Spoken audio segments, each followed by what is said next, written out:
झाडं एकमेकांशी कम्युनिकेट कसं करतात, काय पद्धतीने करतात? तुम्ही सहज सांगितलं फंगस थ्रू ते कम्युनिकेशन होतं. पिकलेली फळं आहेत, आपण जरा फळं खाऊयात. फळं खाल्ल्यानंतर आपल्याला थोडीशी गुंगी येते, जरा छान असं वाटतं. कारण तो अल्कोहोलिक कंटेंट त्या फळांमध्ये डेव्हलप झालेला असतो. पण तो अल्कोहोलिक कंटेंट येतो कुठून? नावाचा फंगस, त्याच्या 3 जाती मिळाल्या. त्या 3 जाती मी कुटून त्याचे पॅकेट्स तयार केले, म्हणजे डब्यांमध्ये ठेवल्या. आणि माझ्या वडिलांना डायबिटीस, मग त्यांना म्हटलं, अण्णा म्हणतो वडिलांना, त्यांना म्हटलं दररोज प्रत्येकातली एक एक चिमट अशी घ्यायची, मिक्स करायची आणि खायची म्हटलं. मी तुम्ही नुसतं बिस्किट खाऊन शरीरातला मैदा वाढवण्यापेक्षा अशी नानकटाई खाऊन तुम्ही शरीरामध्ये जास्तीत जास्त मेडिसिनल प्रॉपर्टीज असलेल्या जर गोष्टी घेतल्या तर it may heal your body. Sir, चमकतात काही फंगस आणि काही मशरूम्स, त्याबद्दल थोडंसं सांगा ना. कारण ते फोटोज बघून मी इतका फॅसिनेट झालोय. मी आजपर्यंत कधी लाईव्ह ते पाहिलेलं नाही आहे, पण काही चित्रपटांमध्ये मी ॲव्हटार नावाचा एक चित्रपट आहे, त्यामध्ये तसे रेफरन्स वापरून काही त्यांनी फिक्शनल गोष्टी तयार केल्या आहेत, झाडं तयार केली आहेत. पण मी हे जेव्हा फोटोज बघतो तेव्हा मला खूप क्युरियोसिटी असते की हे नक्की खरंच तेवढे चमकतात का, हे लाईट्स ॲड करतात फोटोग्राफी करताना. नमस्कार, जंगल एकोजमध्ये तुम्हा सगळ्यांचं पुन्हा एकदा खूप खूप स्वागत आहे. गेल्या भागामध्ये आपण किरण रणदिवेंकडनं कवकाबद्दल खूप छान माहिती ऐकलेली आहे आणि तीच माहिती या भागामध्ये सुद्धा कंटिन्यू होणार आहे. पण त्याआधी तुम्ही कधी जंगलामध्ये जाऊन रात्री चमकणारे मशरूम्स बघितलेत? बायोल्युमिनेसन्स म्हणतात त्याला.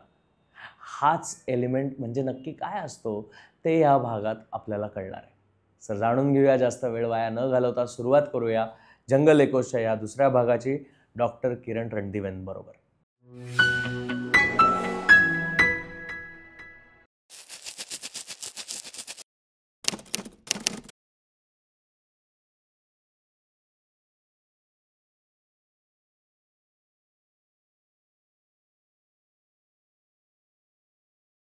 तर तुम्ही आत्ता खूप मोठ्या प्रश्नाचं उत्तर दिलं सहज बोलता बोलता. झाडं एकमेकांशी कम्युनिकेट करतात, त्यांच्या रूट्स थ्रू ते कम्युनिकेशन होतं. ह्याबद्दल अनेक वेळेला काही काही रेफरन्सेस आलेले आहेत. आजकाल त्याच्याबद्दल काही डॉक्युमेंटरीज पण बघायला मिळालेल्या आहेत. बरेचदा आम्ही पॉडकास्टवरती सुद्धा हे प्रश्न काही गेस्टशी बोललेलो आहोत की झाडं एकमेकांशी कम्युनिकेट कसं करतात, काय पद्धतीने करतात. तुम्ही सहज सांगितलं फंगस थ्रू ते कम्युनिकेशन होतं.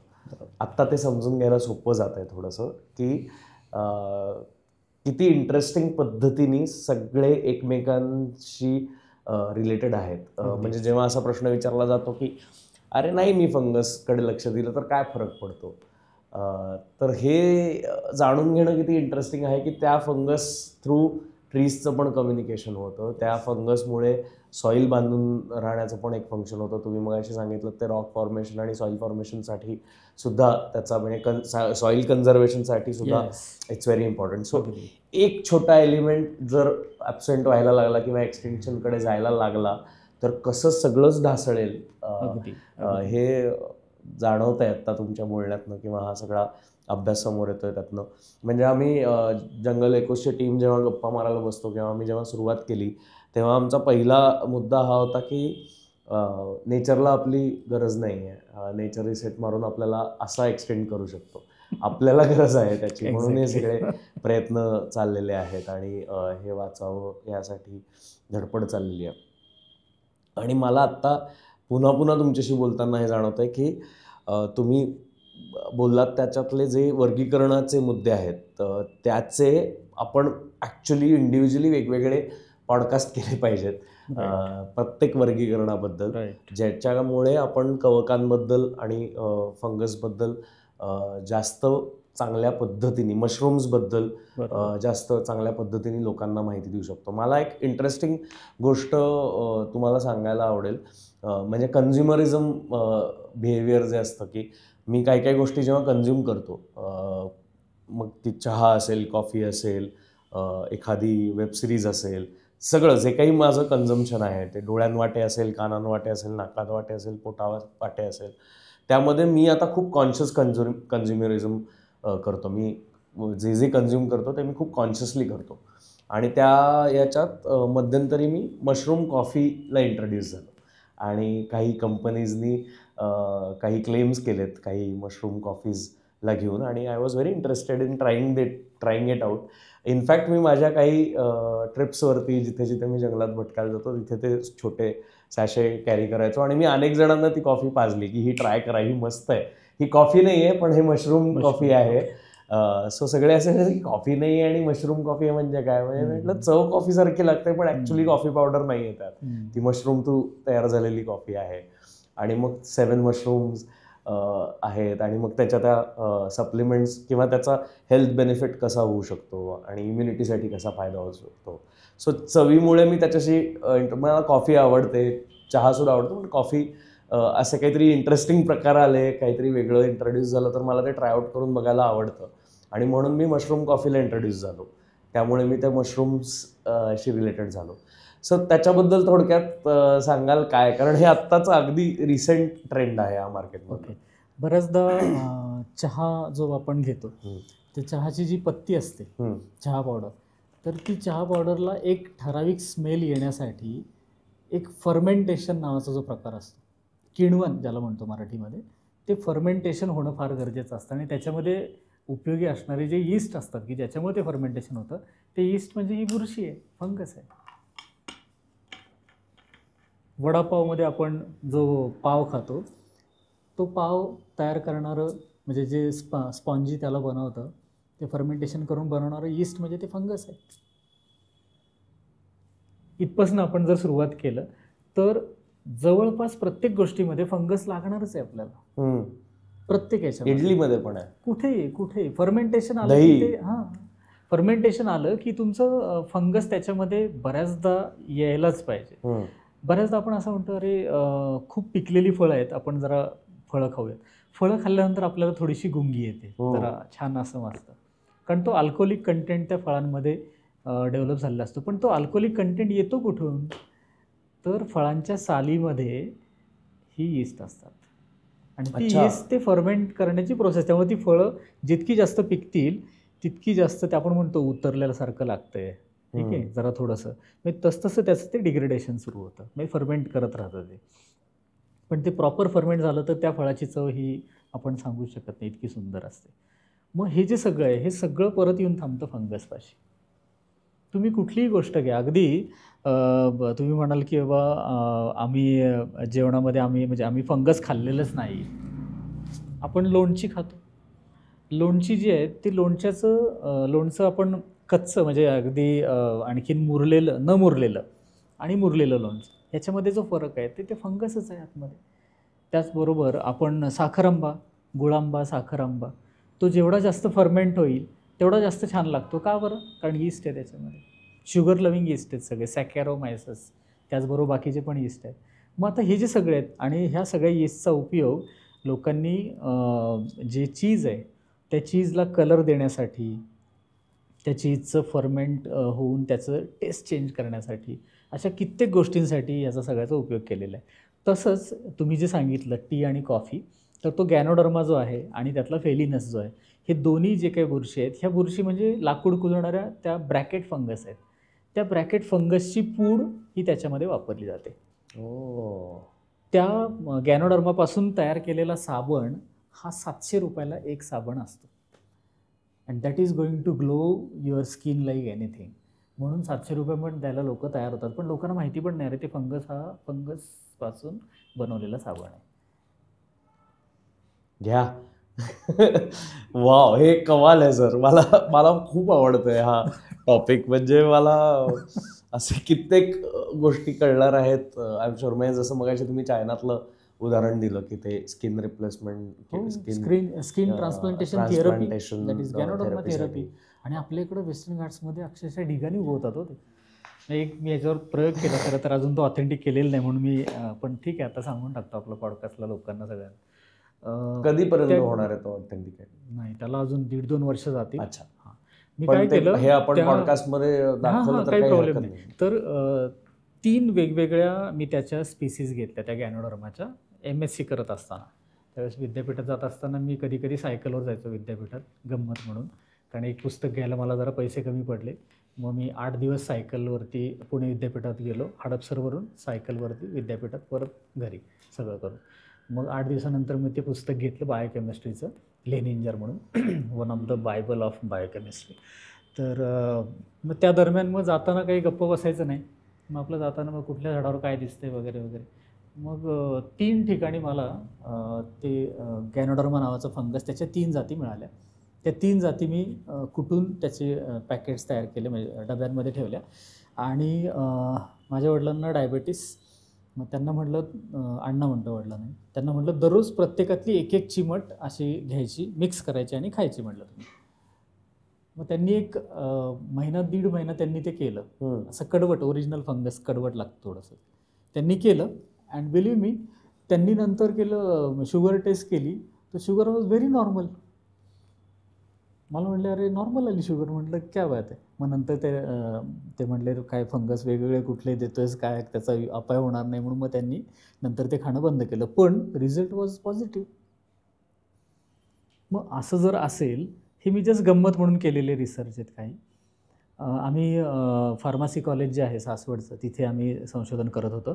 तर एक इन्स्ट्रुमेंट आहे, त्या इन्स्ट्रुमेंटमध्ये ते जे उंदीर असतात त्या उंदरांना आपण ते डोस द्यायचे आणि मग त्या उंदरांना त्याच्यात सोडायचं आणि मग असे लेझर बीम पासून होत असतात आणि मग तो उंदीर जो आहे त्याची ॲक्टिव्हिटी, तो किती वेळा पळतो इकडून तिकडून आणि ते ट्रॅक होतं, थोडक्यात किती ॲक्टिव्ह आहे वगैरे दिसतं. तर माझी मिसेसचं काम होतं कॅशियावरती, म्हणजे अमलतास किंवा बहावा जे प्लॅन्ट आहे त्याच्यावरती काम होतं. मग तिने ते डोस वगैरे दिला. मग मी तिला गंमत म्हणून म्हटलं अरे हे एक फंगस आहे, त्याची ही पावडर आहे, ती थोडीशी तू त्याच्यामध्ये तुझ्या त्या एक्स्ट्रॅक्टमध्ये ॲड कर आणि ह्याचे पण जरा रिझल्ट घे बरं, बघूया काय होतं. तर मग तिने ते कॅशियाचं पहिल्यांदा सगळं करून टेस्ट वगैरे घेतली ॲनिमल्सवरती. तर तो उंदीर बऱ्यापैकी ॲक्टिव्ह होता एकदम. द मुमेंट आम्ही ते फंगसची ते चूर्ण त्याच्यावर टाकलं आणि त्याचा डोस परत त्या उंदराला दिला, तो उंदीर एकदम शांतच झाला तो. म्हणजे म्हटलं अरे दिस इज व्हेरी गुड. मग कॅशियामधलं केमिकल्स आणि याच्यामधले दोन्हींचा कंबाईंड इफेक्ट झाला आणि टोटल अपोजिट ॲक्टिव्हिटीज दाखवल्या गेल्या त्याच्यामध्ये. मग आता ह्याच्यावरती आता आम्ही थोडंसं काम करणार आहे पुढे, म्हणजे नक्की काय होतं आहे चेंजेस. तर इतके ड्रास्टिक चेंजेस, आणि हे साधे एक्सपेरिमेंट्स आहेत खूप, म्हणजे फार अगदी हायफाय असं नाही, पण याचे रिझल्ट जे आहेत हे रिझल्ट्स फार वेगळे. पण सर आता ही जी माहिती तुम्ही सांगताय किंवा हे जे एक्सपेरिमेंट सांगताय किंवा हे जे फंगसचा इम्पॉर्टन्स, मेडिसिनल इम्पॉर्टन्स जास्त हायलाईट होतोय आता आपल्या सगळ्या कॉन्व्हर्सेशनमध्ये. मेडिसिनल इंडस्ट्री जी आहे, असं म्हटलं जातं की अनेक वेळेला खूप केमिकल्सचा वापर होतो आणि अनेक गोष्टी ॲक्च्युली मेडिसिन्सच्या अगेन्स्ट बरेचदा तुम्हाला काही जण सजेस्ट करतात की नका घेऊ, टाळा मेडिसिन्स घेणं. पण काही वेळेला आपल्याला क्विक रिलीफ हवा असतो, काहीतरी आपल्याला खूपच डोकं दुखत असतं, खूपच ॲसिडिटी झालेली असते, सर्दी खोकला आजकालच्या वातावरणात पटकन होतो कारण खूप पोल्युशन आहे. जसं तुम्ही मगाशी म्हणालात की ते ॲक्च्युली फंगस पण आहेत आजूबाजूला आणि you might be reacting, allergic reaction होत असेल कदाचित, असं पण आहे. हे सगळं जेव्हा होतं आहे आणि एकीकडे मेडिसिनल इंडस्ट्री काम करते आहे ह्या सगळ्या औषधांवरती, रात्रंदिवस रोज नवीन मेडिसिन बाजारात विकायला येत आहे. एका आजारावरती साधारण एक 200च्या वर, मिनिमम 200च्या वर मेडिसिन्स असतील की फार्मासिस्टकडे जाऊन म्हटलं की बाबा सर्दीवर औषध हवं आहे तर तो 200 ऑप्शन तुमच्यासमोर असे ठेवू शकतो. हे सगळं एकीकडे घडत आहे आणि एकीकडे तुम्ही हा फंगसचा इम्पॉर्टन्स सांगताय medicine. How is this going to go in near future parallelly? Medicinal industry हे ॲक्सेप्ट करून ह्यामध्ये काही बदल घडवेल असं तुम्हाला वाटतंय का? बिझनेस आणि कमर्शियलायझेशन झालेलं आहे बऱ्यापैकी आणि मग ते फक्त मनी मिंटिंगसाठी मेडिसिन्स बनवत राहणं होणार आहे का? खरंच क्युअर शोधणं हा हे असणार आहे? ॲक्च्युली माझं असं सांगणं आहे, जसं IUCNचं याच्यामध्ये जसं मी मगाशी म्हणालो की NGOज पण तेवढ्या लेवलचं कॉन्ट्रीब्युशन करतायत at the same level of the scientist. इतके चांगले ऑब्झर्वेशन्स आहेत, एवढ्या सगळ्या सोल्युशन्स आहेत. मग कुठेतरी तसंच इंडस्ट्रीवाल्यांनी पण जे एक्सपर्ट्स आहेत, आय एम नॉट सेईंग की मलाच बोला, पण खूप सारे एक्सपर्ट्स अवेलेबल आहेत. त्या एक्सपर्ट्सशी जे मेडिसिनल याच्यावरती काम करत आहेत त्यांच्याशी बोललं पाहिजे. आता हिमाचल प्रदेशला मिळणारं एक बुरशी आहे, एक कवक आहे, त्याचं नाव आहे मॉर्केल्ला. मॉर्केला. हां, मॉर्केल्ला. मॉर्केल्ला एस्क्युलेंटा, मॉर्केल्ला कोनिका असे त्याचे मॉर्केल्ला. हां, मॉर्केल्ला. मॉर्चेल्ला और मॉर्केल्ला कसंही. हां, आम्ही मॉर्केल्ला म्हणतो. तर ते मॉर्केल्लाचं एक आमचा विद्यार्थी MSCचा इथला होता पुणे विद्यापीठात. तर त्यांनी तिकडचं ते स्पेसिमेन आणलेलं एस्क्युलेंटा नावाच्या स्पीसीजचं. तर त्यांनी मला दिलं. म्हटलं सर ये आपके लिए लाया. मग मी ते घेतलं आणि मी त्या मशरूमचा फक्त वास घेतला. ते एडिबल आहे बरं का, आपण खाऊ शकतो ते डायरेक्ट. हां, डायरेक्ट खाऊ शकतो, काही प्रॉब्लेम नाही. आणि ते ब्रेन टॉनिक म्हणून तिकडे वापरतात हिमाचलमध्ये. ते वाळवून अशा त्याच्या माळा वगैरे घालतात लोक. अच्छा. हां, मॉर्केल्ला नावाचं आहे, खूप छान. आणि ते ड्राय केलं तर खूप सारं रुपीज kg. आणि अजून एक इंटरेस्टिंग फंगसबद्दल सांगणार आहे त्याच्यानंतर. तर मॉर्केल्ला जे आहे तर ते मॉर्केल्ला त्याचा मी वास घेतला. तो सकाळी मी वास घेतलेला, रात्री झोपेपर्यंत माझ्या डोक्यातनं तो वास गेलाच नाही. आणि तिथले राजे रजवाडे जे कोण होते त्यांच्या जेवणामध्ये ते ज्या वेळेस अवेलेबल असेल आणि नसेल त्यावेळेस ते ड्राय केलेले पावडर्स त्याच्यामध्ये वापरायचे. It was brain tonic. मग अशा काही गोष्टी आणि याच्या रेसिपीज अनफॉर्च्युनेटली आपल्याकडे जेवढं म्हणावं तेवढं कमर्शियलायझेशन नाही झालेलं आणखीन, आणि व्हायला पाहिजे. म्हणजे सांगायला हरकत नाही, राहुरी कृषी विद्यापीठामध्ये एक त्यांनी नानकटाई बनवली आणि त्याचं पेटंट घेतलं त्यांनी. Yes, I have tested it. नानकटाईचं पेटंट घेतलं आणि medicinal nankhatai. That was the first invention and it is available. मग मला काय म्हणायचं की हे ह्या लेवलला जर का संशोधन पण उतरलं तर हेल्दी पण राहील आणि कॉन्झर्वेशनच्या अँगलने त्याला एक वेगळं वेटेज पण येईल. मशरूम बिस्किट काय करते ती नानकटाई? नानकटाई तुमचं ते अश्वगंधा त्याची वेगळी नानकटाई मिळते. आणखीन त्यांनी कॉम्बिनेशन्स पण केलेत वेगवेगळे, त्याची नानकटाई मिळते की जे it heels your body healing जो प्रकार आहे त्याच्यावरती ते काम करतं.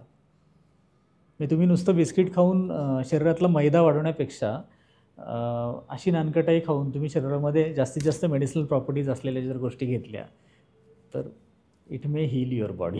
सर हे जे आपण मेडिसिनल प्रॉपर्टीजबद्दल बोलतोय आणि मशरूम्सबद्दल म्हणजे फंगसबद्दल अल्टिमेटली बोलतोय, ह्यामध्ये आता जेव्हा हे असे एडिबल प्रोडक्ट्स त्याच्याबरोबर त्याचे तयार केले जातील, त्यामध्ये आय एम शुअर जेव्हा ते कमर्शियलाइज होईल किंवा जास्त त्याची मागणी जशी वाढेल त्याच्यात पुन्हा प्रिझर्वेटिव्ज ॲड होतील. मग काय करायचं? मग पुन्हा ते नॅचरल फॉर्ममध्ये येणारच नाही. मग पुन्हा ते प्रिझर्वेटिव्हचं प्रमाण वाढत जाणार आणि कुठेतरी हे इसेन्शियल जो इन्ग्रेडियंट आहे त्याचं प्रमाण कमी होत जाणार. कन्झ्युमर्सला त्याची सवय लागण्यासाठी हे सगळे प्रकार होणार. त्याच्यावर काय सोल्युशन दिसतंय तुम्हाला, किंवा काय कसं ॲड्रेस करावं हे? खरं तर मशरूम प्रॉडक्ट्सवरती आपल्याकडे तेवढा अवेअरनेस अजिबात नाही आहे अजूनही. कारण माझ्या डोक्यात तर असं आहे की हे जे मशरूम्स आहेत वेगवेगळ्या प्रकारचे, तर त्या मशरूम्सचे वेगवेगळे प्रॉडक्ट्स ज्याला म्हणतो आपण, मग त्याच्यामध्ये इन्क्लुडिंग मशरूम बिस्किट्स. अगदी म्हणजे तुम्हाला प्युरोटस नावाचं मशरूम आहे, तुम्हाला हाय प्रोटीन्स पाहिजेत अगदी कमी याच्यामध्ये, तर मग त्याचे छोटे छोटे बिस्किट्स त्याची मशरूमची पावडर टाकून असे काही लोक करतात. पण ते खूप छोट्या लेवलला असतं, मेगा लेवलला ते काही केलं जात नाही. आणि ऑन द कॉन्ट्ररी असे काही मशरूम्स आहेत की ज्याचं नाव आहे ऑरिक्युलारिया म्हणून आहे. ऑरिक्युलारिया, ज्याला ज्यूज इयर फंगस असं म्हणतात. ज्यू लोकांचे कान खूप लांब असतात म्हणून त्याला ज्यूज इयर फंगस असं कॉमन नाव आहे. आपल्याकडे इथं वेस्टर्न घाट्समध्ये खूप साऱ्या स्पीसीज मिळतात, जवळपास 7 ते 8 वेगळ्या प्रकारच्या त्याच्या स्पीसीज मिळतात.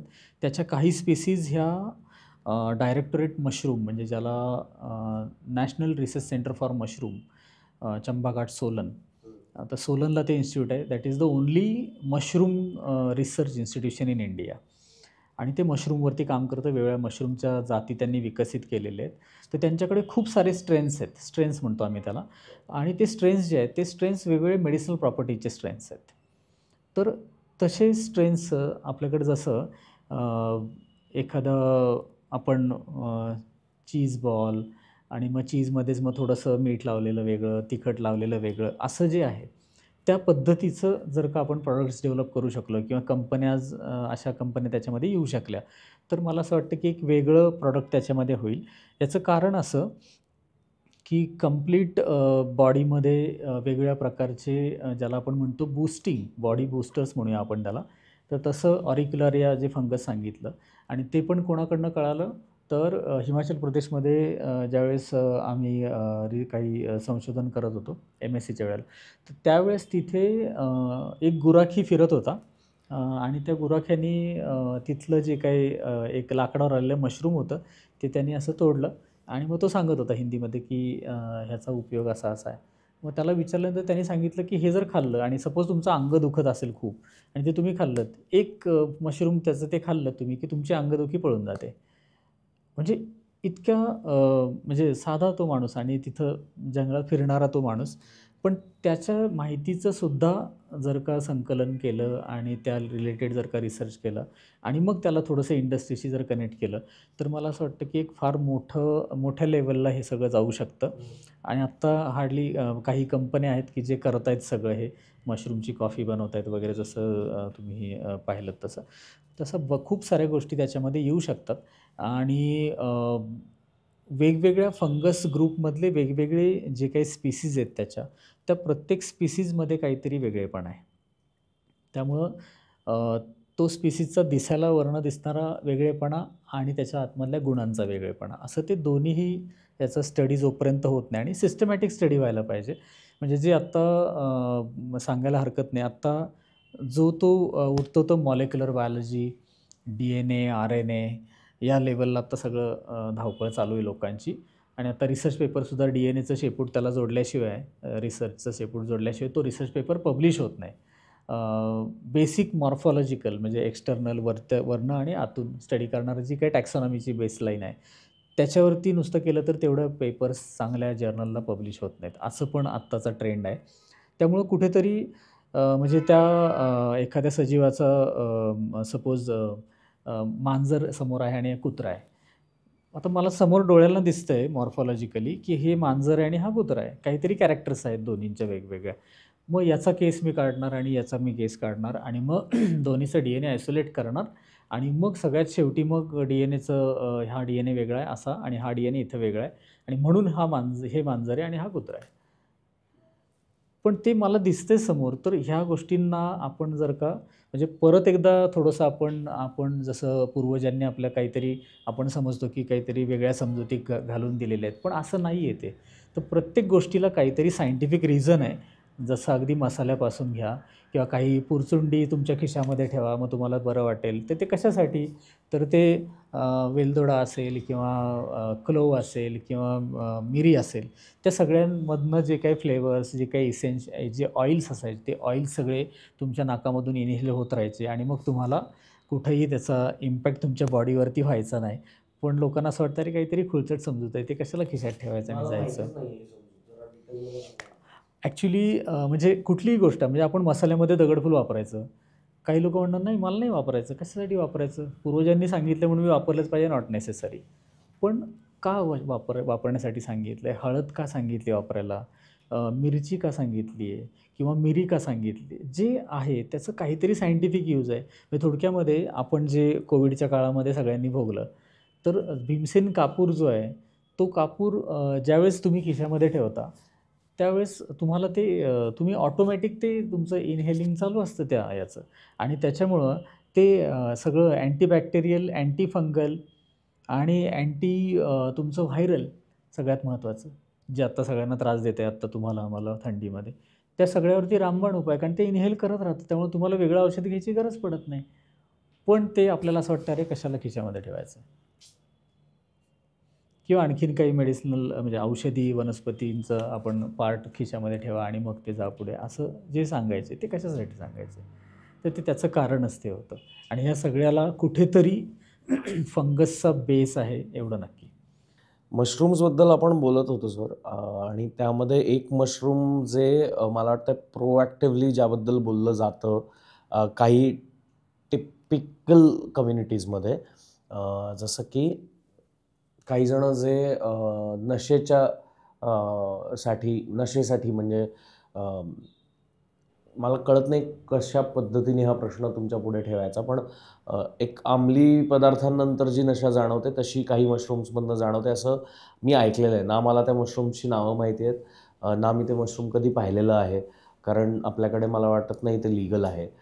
सो त्याबद्दल जर तुम्ही नीट माहिती देऊ शकलात की हे एकतर काय आहे, हे खरंच आहे का, आणि जर का ते आहे तर मग ते कसं अवॉइड करावं, किंवा ते खरंच घातक आहे का, ते ॲक्च्युली मेडिसिनल प्रॉपर्टीजवालं आहे, काय नक्की आहे ते प्रकरण? ॲक्च्युली त्याच्यामधलं सगळ्यात महत्त्वाचं मशरूम की ज्याला आपण म्हणतो की अमॅनिटा मस्कॅरिया किंवा अमानिटा मस्कॅरिया, हे जे फंगस आहे डेडली पॉयझनस मशरूम आहे.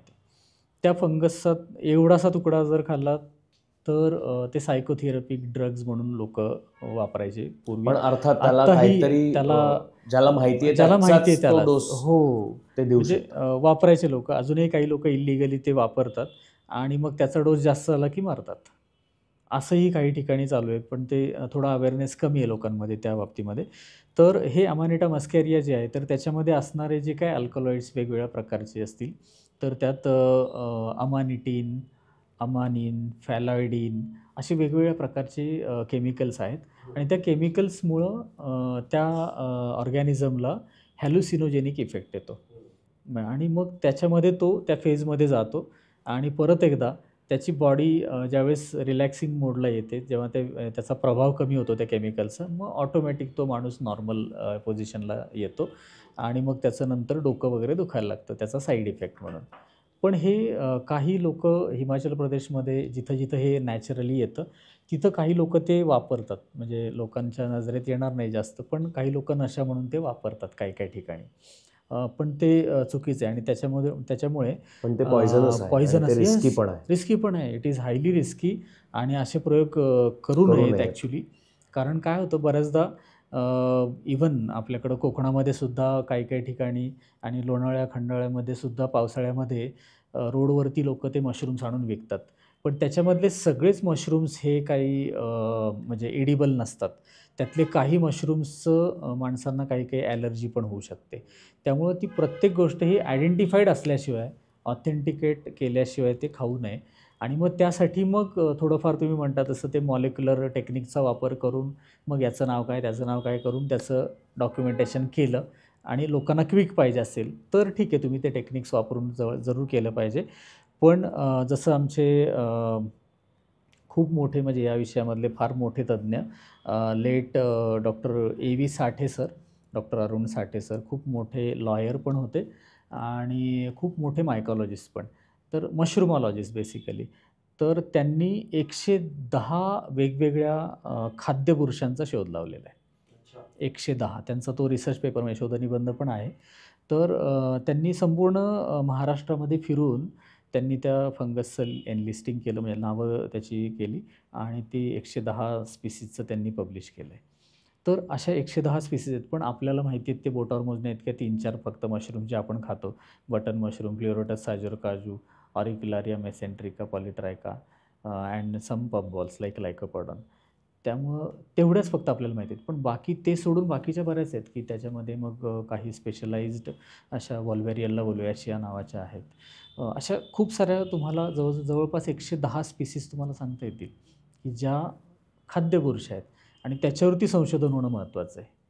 म्हणजे त्यांनी एनलिस्टिंग केलं, पण त्या खाद्यपुरुषांमधल्या किती प्रोटीन कंटेंट आहे, त्याच्यामध्ये आणखीन बाकीचं विटॅमिन्स कुठले कुठले मिळत आहेत, मग ते विटॅमिन्स माणसाला कशासाठी उपयोगी आहेत, हे जोपर्यंत लोकांपर्यंत जात नाही, पहिल्यांदा त्या बुरशी कशा दिसतात हे लोकांपर्यंत जायला पाहिजे. तिथून त्याचं केमिकल ॲनालिसिस काय नक्की आहे, हे कशासाठी मी खायला पाहिजे हे किंवा वापरायला पाहिजे हे लोकांपर्यंत जायला पाहिजे. तर मग ते सगळं पुढचं होणार आहे. अदरवाईज मग हे चालूच राहणार आहे. लोक काही खातील, मग पोटदुखी होऊन उलट्या होतील वगैरे वगैरे, आणि ज्यांना पचणार आहे ते पचणार आहे त्यांना. मशरूम म्हटल्यानंतर खूप मनात प्रश्न उभे राहतात अनेक जणांचे. मला पर्सनली जे मशरूम्स आपल्याला नॉर्मली अवेलेबल असतात, मशरूमच्या अनेक डिशेस अनेक रेस्टॉरंट्समध्ये चांगल्या मिळतात. म्हणजे मला स्वतःला मशरूम कन्झ्युम करायला आवडतं ॲज अ फूड, पण अनेक लोक मशरूम म्हटल्यानंतर त्याला हातही लावत नाहीत. मशरूम म्हटलं की मला काहीतरी स्किन रॅशच होणार आहे, ही सगळ्यात कॉमन गोष्ट ऐकायला मिळते की मी मशरूमला हात लावला तर मला काहीतरी स्किन डिसीजच होईल, किंवा मला मशरूम खाल्ल्यानंतर काहीतरी पचनाचाच प्रॉब्लेम होईल, किंवा असे अनेक मिसकन्सेप्शन मशरूमच्या अवतीभोवती आहेत, फंगसच्या अवतीभोवती आहेत. तर ह्या जे मिथ्स आहेत ते कसे बस्ट कराल तुम्ही? काय काय मिथ्स आहेत जे तुम्हाला आत्ता ह्या प्लॅटफॉर्मवरती आत्ताच खोडून टाकायचं? ॲक्च्युली पहिलं सगळ्यात महत्त्वाचं म्हणजे बुरशी म्हणजे वाईटच आहे, हे जे कुठेतरी आहे डोक्यामध्ये, ते अजिबात खरं नाही आहे. मग हार्डली आय कॅन से एक 5 to 10% आर डेफिनेटली प्रॉब्लेमॅटिक असं म्हणूया आपण. पण बाकीच्या फंगसचं किंवा मशरूमचं तुम्ही जर विचार केलात तर मॅक्सिमम तुम्हाला उपयोगाचे मशरूम्स आहेत. आणि हे जे मशरूम्स आहेत तर हे कुठेतरी पहिलं मिथ ज्याला म्हणूया आपण की कुकुरमुत्ता, हां, असं हिंदीमध्ये म्हणतात त्याला, किंवा कुत्र्याची छत्री, कुत्र्याने लघुशंका तिथं केली की तिथं मशरूम उगवतं. मग ते म्हणतात ना की काहीतरी म्हणजे वाईट दिवस होता तो खूप मशरूमच्या आयुष्यामधला असं म्हणूया आपण. आणि ते कुत्र्याने लघुशंका केली आणि त्याच्यानंतर ते त्या माणसाने पाहिलं आणि तिथं ते मशरूम उगवलं. अत्यंत तो वाईट दिवस होता मशरूमसाठी, बुरशीसाठी. पण मी म्हणेन की ते सायंटिफिकली अत्यंत रॉंग आहे. याचं कारण असं की आपण खाल्लेला कोणताही सॉलिड जो पदार्थ आहे तो आपल्या युरिनमधनं बाहेर येत नाही. It's very simple. तसंच कुत्र्यांचं पण आहे.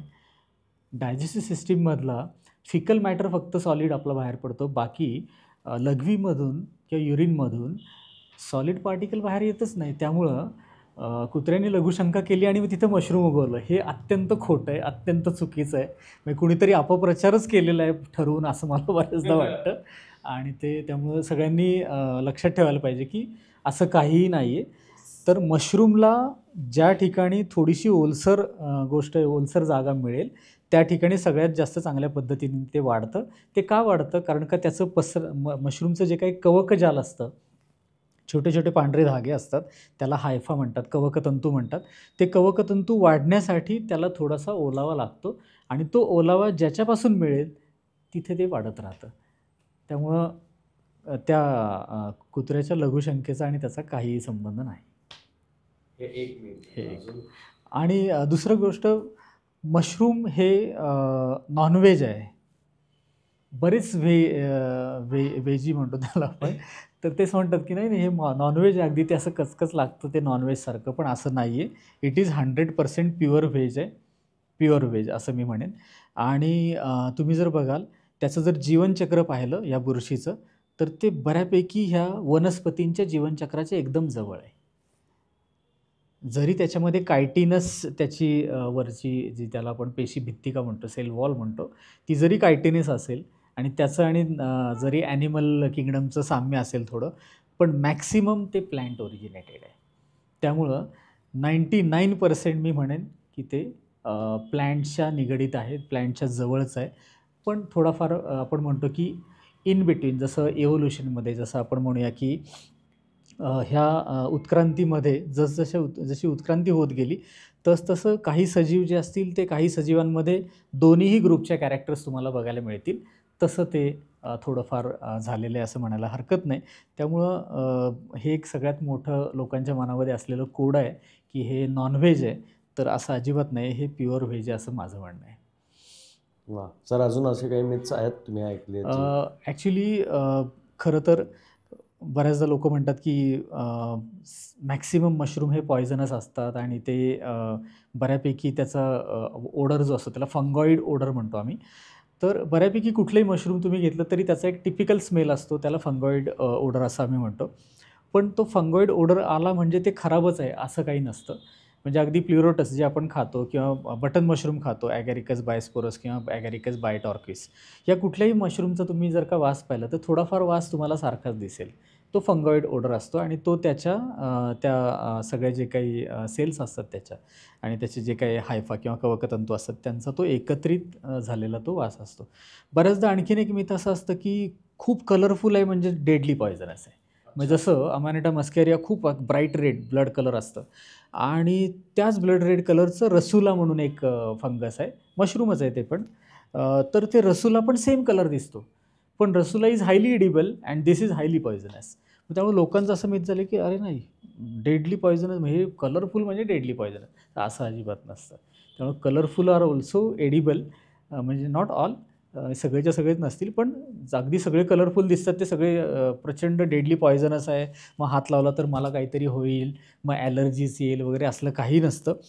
आणि ॲलर्जी होण्यासाठी तेवढ्या लेवलला, म्हणजे अगदी मी स्वतः वेगवेगळ्या 50-50, 60-60 वेगवेगळ्या फंगस गोळा करून अक्षरशः वेळ नसायचा हातसुद्धा धुवायला आणि पाणी पण नसायचं तिथे जवळपास, अशा ठिकाणी मग जेवणाच्या ठिकाणी मग काय पाल्याला हात पुसायचं थोडंफार आणि जेवण सुरू करायचं. तर मला आज तागायत मी पण जिवंत आहे, म्हणजे गेले आता 25-30 वर्ष मी जवळपास मी हे सगळं बघतोय. मी जिवंत आहे म्हणजे अजूनही. आणि त्यामुळं असं काही नाही, ते तुमच्यावरती डिपेंड असतं हाऊ यू टेक इट. म्हणजे अगदी सांगायला हरकत नाही, एका म्हणजे एक तो प्रयोग कोणीतरी केला होता. एका कैद्याला ते एका खोलीमध्ये ठेवलं, डोळ्यावर पट्टी बांधली आणि त्याला त्या खोलीमध्ये साप वगैरे सोडला आणि मग त्याला आणि तो डेडली पॉयझनस आहे असं त्याला सांगितलं आणि नंतर मग डोळे बंद केले आणि तो साप बाहेर काढून घेतला आणि त्याच्या पायाला 2 टाचण्या टोचवल्या आणि तो माणूस घाबरून गेला. बेसिकली हेच फंगसच्या बाबतीमध्ये पण होतं की खूप काहीतरी वेगळं आहे, काहीतरी फारच भयानक आहे आणि म्हणून आपण त्याच्याजवळ जायला नको. आणि म्हणून माझ्या आत्ता येणाऱ्या पुस्तकाचं नाव जे आहे त्याचं नाव पण मजेशीर ठेवलं आहे मी, बुरशी वैभव. हे एवढं सगळं वैभव आहे आणि ते वैभव आपण त्याच्यामध्ये डोकावल्याशिवाय पाहायला येणार नाही. आणि जगात आत्ता सगळ्यात महागड्या डिशेस जर असतील पंचतारांकित हॉटेलमधल्या, तर त्या सगळ्या फंगस डिशेस आहेत सगळ्या. आणि त्या पौष्टिक पण तेवढ्याच आहेत. तुम्ही एवढा भात खाल्लात आणि एवढं मशरूम खाल्लं, it is equal, scientifically proved. आणि हे सगळं ॲव्हेलेबल आहे, नेटवरती अवेलेबलच आहे. त्याचे प्रोटीन कंटेंट, फॅट्स किती आहेत त्याच्यामध्ये, हे सगळं त्या डायरेक्टरेट मशरूमच्या वेबसाईटवरती तुम्हाला त्यांचे व्हॉल्यूम्स मिळतील, त्याच्यामध्ये सगळं चेक केलेलं आहे. It is scientifically proved.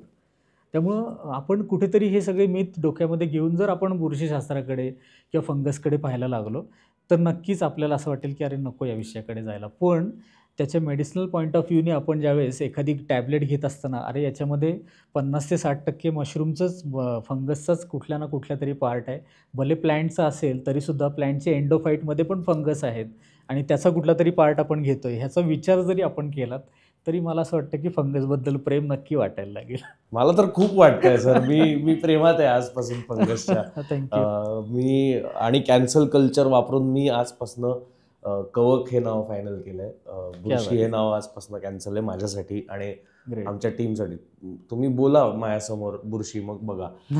So in fact आमची सायली, जी मी म्हणाला आमची टीम मेंबर आहे, तिच्या कॅफेमध्ये खूप मस्त मशरूम सँडविच मिळतं. नेक्स्ट टाइम तुम्हाला जेव्हा केव्हा वेळ असेल तेव्हा तुम्ही नक्की ते ट्राय आउट करा. पण मला हा विषय मला असं वाटत नाही की आपण एका पॉडकास्टमध्ये संपवू शकणार आहोत. आणि थँक्यू, आज तुम्ही इथे येऊन हे सगळे मिथ्स ब्रेक केलेत मशरूम बाबतीतले, कारण हा विषय इतका इम्पॉर्टंट आहे. आणि जसं मी म्हणालो तसं की जंगल इकोचा हाच पर्पज आहे की निसर्गातले जे छोटे छोटे असे घटक आहेत, दुर्लक्षित घटक आहेत, ज्याबद्दल माहिती नाही आहे किंवा कमी माहिती आहे, त्यामुळे अनेक लोकांमध्ये गैरसमज, वेगवेगळे IQ माहितीवरनं तयार झालेले काही IQ माहितीवरनं तयार झालेले काय म्हटलं पाहिजे, सो त्यामुळे लोकांमध्ये जे काही गैरसमज आहेत मशरूमला घेऊन किंवा फंगसला घेऊन, हे आज ह्या पॉडकास्टच्या निमित्ताने मला वाटतं निदान 15% तरी आपण कुठेतरी त्याला त्यांच्या मनातनं हा कवकाबद्दलचा जो गैरसमज आहे तो दूर करायला सफल होऊ. आणि मला आणखी एक अत्यंत क्युरिओसिटी आहे, सिन्स तुम्ही याबद्दल खूप काम करताय आणि तुमच्या बोलण्यामध्ये इतकी सहज कवकांची नावं येऊन जातात, तर तुमचा सगळ्यात आवडता फंगस कोणता आहे? तुमचं सगळ्यात लाडकं कवक कोणतं आहे? जी स्पीसीज आम्ही नवीन केली ती म्हणजे काय झालं, आमचा एक मित्र आहे, त्या मित्रांनी ते फंगस म्हणजे त्यांनी दुधी भोपळा माहिती आहे आपल्या सगळ्यांना. दुधी भोपळा कसा दिसतो तसा त्यांनी दुधी भोपळा आणला. डॉक्टर सचिन पुणेकर, आम्ही सगळे आगरकरला होतो, रिसर्च करत होतो. तर त्यावेळेस त्यांनी तो कुर्गच्या जंगलात गेला होता आणि त्यांनी ते दुधी भोपळ्यासारखं घेऊन आला. मला म्हणलं बघ रे काय आहे ते. मी बघितलं, म्हणलं क्या बात आहे, मी पहिल्यांदाच बघत होतो ते. म्हणलं मग माझ्याकडे त्यावेळेस खिशामध्ये चाकू असायचा छोटासा तो कटर. पटकन ते कटर घेतलं, कॅरेक्टर्स बघायची सवय ना, ते कटर ते घेतला तो दुधी भोपळा आणि फक्त त्याची साईड मी कट केली, बाजू त्याची बाजू कशासाठी कट केली, कारण का तिथे सगळे बुरशीचे बीजाणू तयार करणारं असं एक, ज्याला पेरिथिशिया नावाचं एक असं गोल अर्धवट ओपन असलेलं असं एक भाग असतो, तो असं त्याची पट्टी असते सगळ्या बाजूनी त्याला. तर ती पट्टी जी असते तर ती त्या पेरिथेशिया म्हणजे थोडक्यात पेरी म्हणजे पेरिफेरल, कडेला असणारी, थेशियम म्हणजे सम बॉडी. तर ते थेशियम जे आहे ते असे छोटे छोटे असे ते थेशिया सगळे पेरिथेशिया सगळे असतात आणि ते जर पेरिथेशिया कडेला असतील आणि असं जर का स्ट्रेट बॉडी असेल त्याची, तर तो झायलेरिया फंगस असतो, असं ते की माझ्या डोक्यात ती. मग मी त्याला लगेच सांगितलं, म्हटलं this is xylaria and this is new species. मग त्यांनी ते दुधी भोपळा, सगळ्यांना वाटलं दुधी भोपळाच आहे, पण मी म्हटलं नाही, हा झायलेरिया नावाचा फंगस आहे अँड इट इज पॅरासायटिक. मग त्यांनी सांगितलं सिम्प्लोकॉस रेसिमोसा नावाच्या प्लॅन्टवरती ते रूट पॅरासाईट म्हणून आलं होतं कुर्गच्या जंगलामध्ये. म्हटलं ओके. मग त्यांनी ते त्या डॉक्टर अलका पांडे मॅडम ज्या आगरकरला सायंटिस्ट होत्या, आता रिटायर झाल्या, ॲस्कोमायसिड या ग्रुपवरती त्यांचं काम होतं. मग त्यांच्याकडे घेऊन गेला आणि मग त्यांनी त्या स्पीसीला नाव दिलं xylaria symplococi. That is the new species to world. That is your favourite yes fungus. हां, फील्ड गाईड आहे कुठलं अवेलेबल येस. फंगसवरती? फंगसवरती आत्ता मीच लिहिलं आहे 137 स्पीसींचं fungal wealth of the Western Ghats हां, तुम्ही असं जे आहे ते पण 137 ते फील्ड गाईड आहे. हां, फील्ड गाईड आहे. It is field guide. आणि ॲक्च्युअल कलर जो फील्डमध्ये तुम्ही ते फंगस आणलं आणि आमचा फोटो इथला पाहिलात, एक्झॅक्ट कलर आहे त्याचा. पेपर पण आम्ही तो एक वेगळा वापरला आहे, म्हणून त्या पुस्तकाची किंमत 2800 रुपये. पण ज्यांना कुठे मिळेल इंटरेस्ट मला आहे ते पुस्तक? माझ्याकडे मिळून जाईल. पण अदरवाईज घ्यायचं असेल तर मला वाटतं विकास बुक हाऊस अपोळण चौकामध्ये, त्याच्याकडे ते अवेलेबल आहेत कॉपीज. ओके. ऑनलाईन कुठे? ऑनलाईन ॲमेझॉनवरती आहे. हां, पण ते महाग मिळेल तुम्हाला. म्हणजे कारण डिस्काउंट वगैरे त्याच्यावरती किती 2800 रुपयालाच आहे. तर त्यांच्याकडे पण मिळेल, आमच्याकडे पण मिळेल, म्हणजे काही प्रॉब्लेम नाही. किंवा माझ्या वेबसाईटला गेलात तर तिथे तुम्हाला QR कोड दिलेला आहे आणि त्या पुस्तकाचं सगळं दिलं, ते तिकडूनही तुम्हाला ते मिळेल. पण that book contains the information about life cycle. Just to start with कोणाला करायचं असेल तरीसुद्धा लाईफ सायकल, त्याचबरोबर वेस्टर्न घाटमधलं महत्त्व, आणि सगळ्यात महत्त्वाचं म्हणजे ते फंगस आणि त्याची थोडक्यात माहिती, की जी हायलायटिंग ज्याला म्हणतो आपण, ज्याच्यावरनं त्या फंगसचं नाव फाइंड आउट केलं गेलेलं आहे. असं सगळं थोडक्यामध्ये दिलेलं आहे. त्याच्यामध्ये काही विद्यार्थ्यांसाठी खूप अवघड वाटेल असं काही केलेलं नाही. बऱ्याचदा काही मेडिसिनल पण प्रॉपर्टी त्यात असतील तर त्या पण थोड्या थोड्या देण्याचा प्रयत्न केलेला आहे. पण आत्ता जे पुस्तक येते माझं बुरशी वैभव, त्याच्यामध्ये सगळी माहिती मराठीमध्ये असणार आहे, पूर्ण 100%.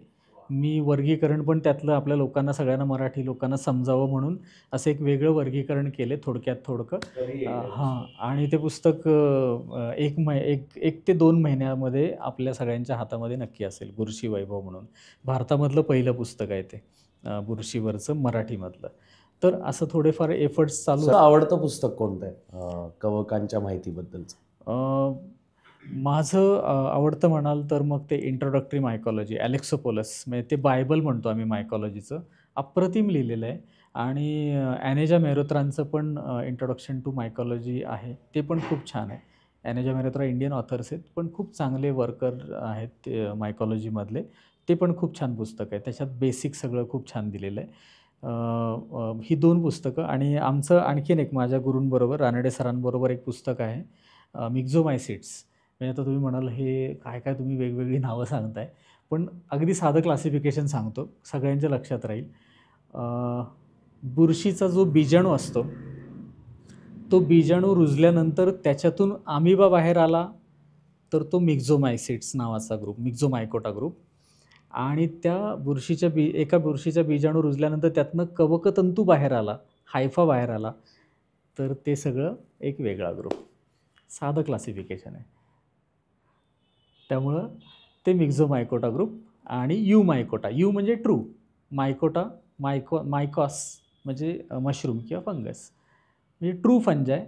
आणि सुडो किंवा थोडक्यात खोटे फंजाय, पण फंगसच्या जवळ असणारे सगळे कॅरेक्टरिस्टिक्स. ते इतकं त्याचं लाईफ सायकल इतकं छान आहे, अभ्यासाला गेलं तर असं वाटतं की अरे खूप अवघड आहे. पण साधं तुम्हाला एक कथा सांगतो.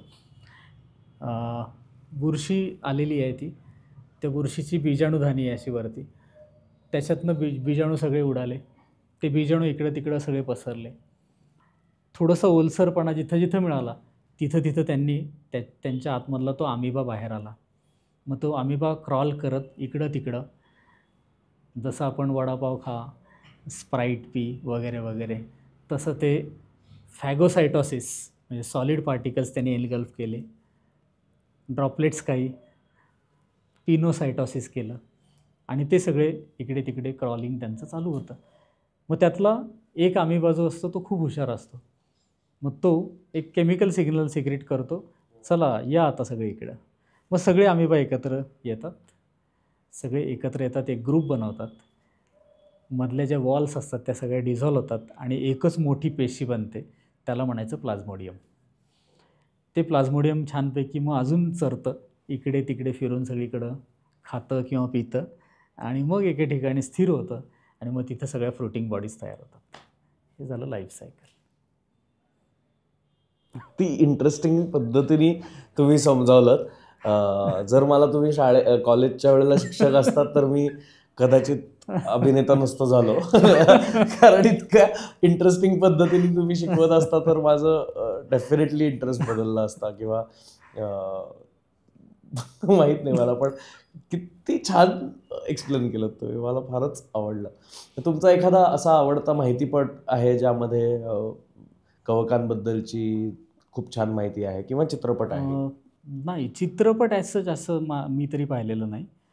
दुसरं आता एक मला वाटतं काही काही लोक त्याचे ग्रोथ फंगसची जशी होते त्याच्यावरती काही लोक फिल्म्स बनवतात आणि मग ते थोडंफार इन्फॉर्मेशन टाकून करतात. यूट्यूबला वगैरे पाहिलेत मी, पण फार असं नाही. आणि आपल्या इंडियामधून तर मला नाही वाटत असं फारसं कुणी केलेलं आहे त्याच्यावरती. पण करणं गरजेचं आहे, कारण का लोकांपर्यंत हे जितकं डायरेक्ट पोचतं आहे तितकं मला वाटतं तेवढं नाही पोचलं गेलेलं अजूनही. आणि खरं तर मागे एक चान्स मला आला होता फंगस रिलेटेड, आणि त्यांना एक मला वाटतं सुबोध भावेच त्यांचंच एक मला वाटतं सिरियल चालू होती. मग त्याच्यामधल्या एक एपिसोडमध्ये त्यांना काहीतरी असं रेफरन्स लागत होता सासवडचा. त्यावेळेस मी सासवडच्या कॉलेजला होतो.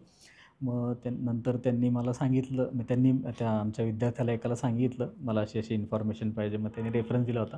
पण मग नंतर त्यांचं म्हणजे काय झालं मला माहिती नाही, पण एक रेफरन्स त्यांना हवा होता, मग तो मी दिला होता त्यावेळेस. पण माहीत नाही मग नंतर त्याच्यावरती पुढे आणखीन काही फार डेव्हलपमेंट झाली का नाही झाली, मग नंतर माझाही काही कॉन्टॅक्ट राहिला नाही फारसा मग त्या विद्यार्थ्याशी. त्यामुळं मग पण असं ॲज सच असं फिल्म ॲज सच मला नाही वाटत कुणी केली असेल याच्यावरती. पण करणं गरजेचं आहे. नाही नाही नाही. आणि वेस्टर्न घाट्समध्ये एवढं आहे, म्हणजे वेस्टर्न घाट्स म्हणजे स्वर्ग आहे. जंगल एकोस मार्फत आम्ही डॉक्युमेंटरी करायचा प्रयत्न जर केला तर आम्हाला काय काय मदत मिळू शकते, आणि आम्ही कसं बघूया ना, आपण ट्राय करूयात. कारण कसं होतं शेवटी हा ग्रुप एवढा वास्ट आहे की याच्यामध्ये पण ॲटलीस्ट एक बेसिक इंट्रोडक्शन होईल अशी. अगदी अगदी हो हो. वास्तविक पाहता म्हणजे सांगायला हरकत नाही, आपल्या पुणे विद्यापीठामध्ये आपण बॉटनी डिपार्टमेंटच्या साईडला, म्हणजे सपोज आता पुणे विद्यापीठात गेलो, लेफ्ट साईडचा रोड आहे, तिथून आपण सरळ चाललो की पुढे गेल्यानंतर थोडासा खड्डा येतो असा, त्याच्या राईट साईडला आता जे दालबर्जिया मेलॅनोक्झायलॉन प्लॅन्ट आहे सगळं, इंग्रजांच्या काळामध्ये ते लावलेली झाडं आहेत सगळी ती. तिथल्या एका रिजनमध्ये त्या झाडाच्या सालीवरती ज्यावेळेस 100% ह्युमिडिटी असते त्यावेळेस पिरोबोलस नावाचं एक फंगस येतं, एवढंच छोटं, म्हणजे टिकली लावतात ना एवढीशीच टिकली, त्या टिकलीसारखं असताना ते त्याला बाहेरचं असं आवरण असतं येलो कलरचं. मोदक, सपोज मोदक आहे आणि मोदक आपण मधला मोदक आहे ठेवलेला आणि साईडला पाकळ्या आहेत अशा ओपन केलेल्या, कसं दिसेल? अर्थ स्टार फंगस. तसं ते छोटं अर्थ स्टार फंगस मिळतं आणि दॅट इज व्हेरी रेअर. पण हे कोणालाच माहिती नाही. कारण 100% ह्युमिडिटी. आम्ही MSCला असताना पाऊस रेग्युलर असायचा. आता फारसं, आता यावेळेसच पाऊस पडला आहे, पण अदरवाईज पाऊस पडत नाही. त्यामुळे त्या स्पीसीजचं तिथं सगळं व्हॅनिश व्हायला लागतं. तुमची कवकांच्या अभ्यासासाठीची सगळ्यात आवडती जागा कोणती? सगळ्यात आवडती जागा म्हणाल तर तामिणी, मुळशी, डोंगरवाडी हा जो पॅच आहे, हा आमचा सगळ्यात आवडता पॅच. कारण MSCपासून आम्ही तिकडे गेलेलो आहे. आणि दुसरा पॅच म्हणाल तर Amboli, one of the favourite. म्हणजे जिथं गेल्यानंतर म्हणजे बाहेर यायची भानच राहत नाही. सर, मी काही फोटोज पाहिलेत, काही वाईल्ड लाईफ फोटोग्राफर्स, काही मॅक्रो फोटोग्राफर्स आहेत, माझे काही मित्र आहेत. त्यांनी खूप इंटरेस्टिंग दांडेलीच्या जंगलातनं काढलेले फोटोज आहेत. तर रात्री चमकतात काही फंगस आणि काही मशरूम्स. त्याबद्दल थोडंसं सांगा ना, कारण ते फोटोज बघून मी इतका फॅसिनेट झालो आहे. मी आजपर्यंत कधी लाईव्ह ते पाहिलेलं नाही आहे, पण काही चित्रपटांमध्ये मी ॲव्हटार नावाचा एक चित्रपट आहे, त्यामध्ये तसे रेफरन्स वापरून काही त्यांनी फिक्शनल गोष्टी तयार केल्या आहेत, झाडं तयार केली आहेत. पण मी हे जेव्हा फोटोज बघतो तेव्हा मला खूप क्युरियोसिटी असते की हे नक्की खरंच तेवढे चमकतात का, हे लाईट्स ॲड करतात फोटोग्राफी करताना, किंवा तुम्ही रात्री असे खरंच चमकणारे काही कवकं पाहिलेली हो, आहेत? पाहिलेली आहेत. आपल्या भीमाशंकरच्या जंगलामध्ये खोडच्या खोडं सगळी चमकताना आम्ही पाहिलेली आहेत. आणि ते जे फंगस आहे दॅट इज झायलेरिया पॉलिमॉर्फा. त्या झायलेरियसी कुळातलंच हे ते फंगस आहे. आणि ते मशरूमचं ते जे काही कवकजाल असतं मायसिलियम, ते सगळं वाढलेलं असतं ते, आणि ते चमकतं. मग ते जर आम्हाला अनुभव घ्यायचा असेल तर कुठल्या सीझनमध्ये तो अनुभव? पावसाळ्यामध्येच जायचं. पाऊस थोडासा कमी झाला, कारण रात्री आपल्याला तिथं उतरायचं असतं, त्यामुळे निसर्ग बरंच असतं. मग तिथे तुम्ही रात्री मॅक्सिमम झाडांवरती ते दिसतंच.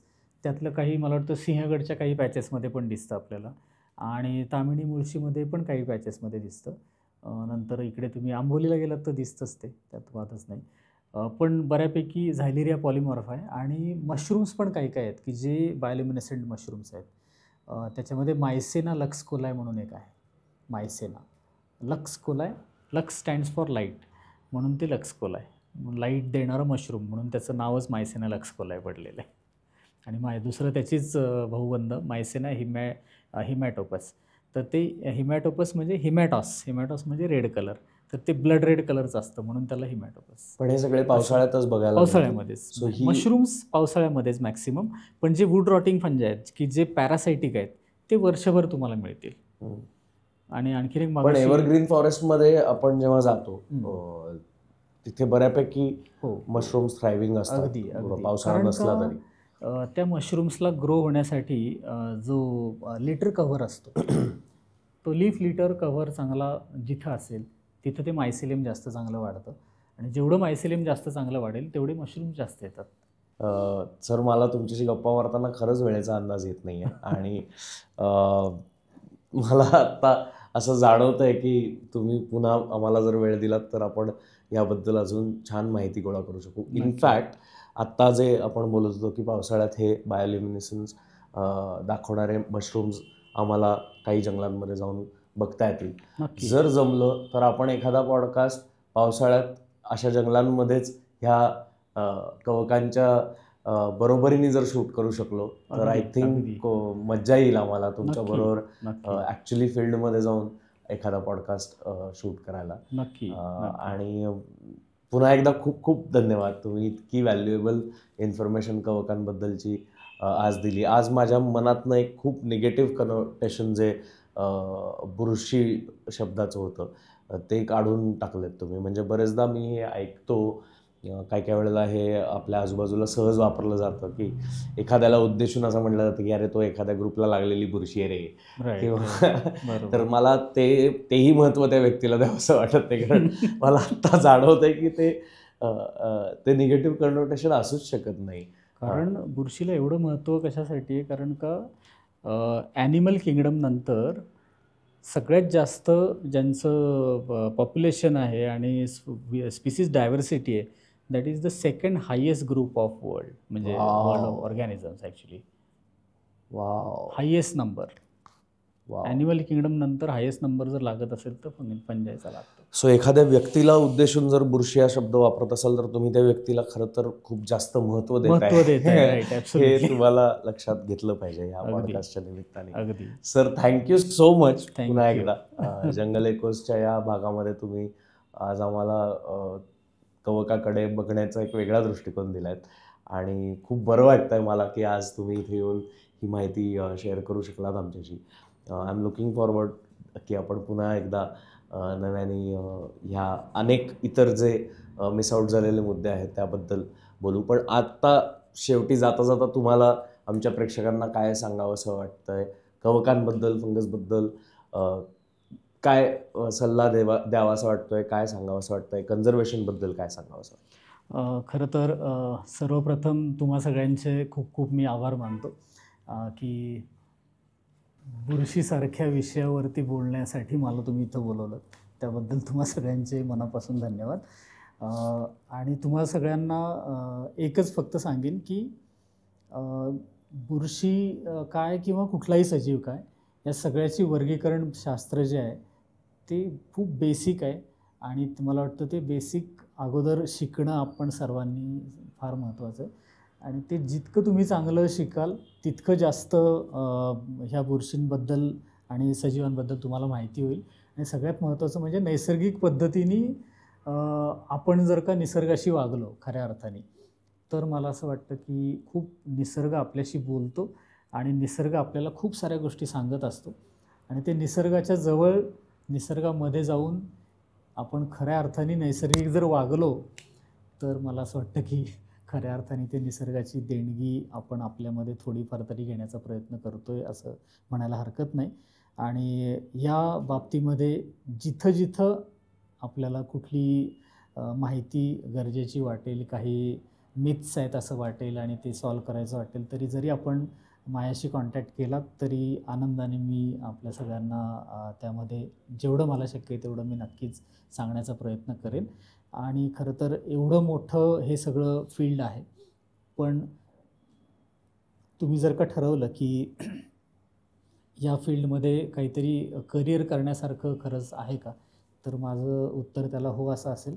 आणि I will be very happy की याच्यामध्ये करिअर करण्यासाठी उत्सुक असणारे विद्यार्थी-विद्यार्थिनी जर का ॲप्रोच झाले तर त्यांना आपण नक्कीच चांगली गाईडलाईन देऊ आणि याच्यामधूनच खूप साऱ्या गोष्टी पुढे डेव्हलप होतील अशी आशा. Thank you so much sir. आमच्यातर्फे जंगल एकोसच्या टीमतर्फे तुम्हाला एक छोटीशी भेटवस्तू. आणि आय होप तुम्ही लवकरच पुन्हा याल या पॉडकास्टवरती. येस, जंगल एकोसच्या सगळ्या टीमकडनं पुन्हा एकदा मनापासून धन्यवाद. थँक्यू. जंगल एकोस. जंगलातल्या अनेक गोष्टींबद्दल आपल्याला इधर खूप माहिती असते किंवा खूप कमी माहिती असते. पण जी लोक ह्या जंगलांमध्ये वारंवार जात असतात, ह्या जंगलांमधल्या वेगवेगळ्या एलिमेंट्सवरती अभ्यास करत असतात, रिसर्च करत असतात, PhD करत असतात, ह्या जंगलांमधल्या जंगली प्राण्यांबरोबर आपलं अख्खं आयुष्य घालवतात, अशा माणसांशी गप्पा मारून आम्ही या जंगलाची खरी ओळख तुम्हा सर्वांसोबत शेअर करतो. जंगल एकोसचे हे भाग तुम्हाला जर आवडत असतील तर प्लीज लाईक करा, शेअर करा, सबस्क्राईब कराच. आणि ही जंगलाबद्दलची आणि संवर्धनाबद्दलची जी काही माहिती आम्ही तुमच्यापर्यंत पोहोचवतोय ती इतरही नागरिकांपर्यंत तितक्याच प्रेमाने पोहोचवा.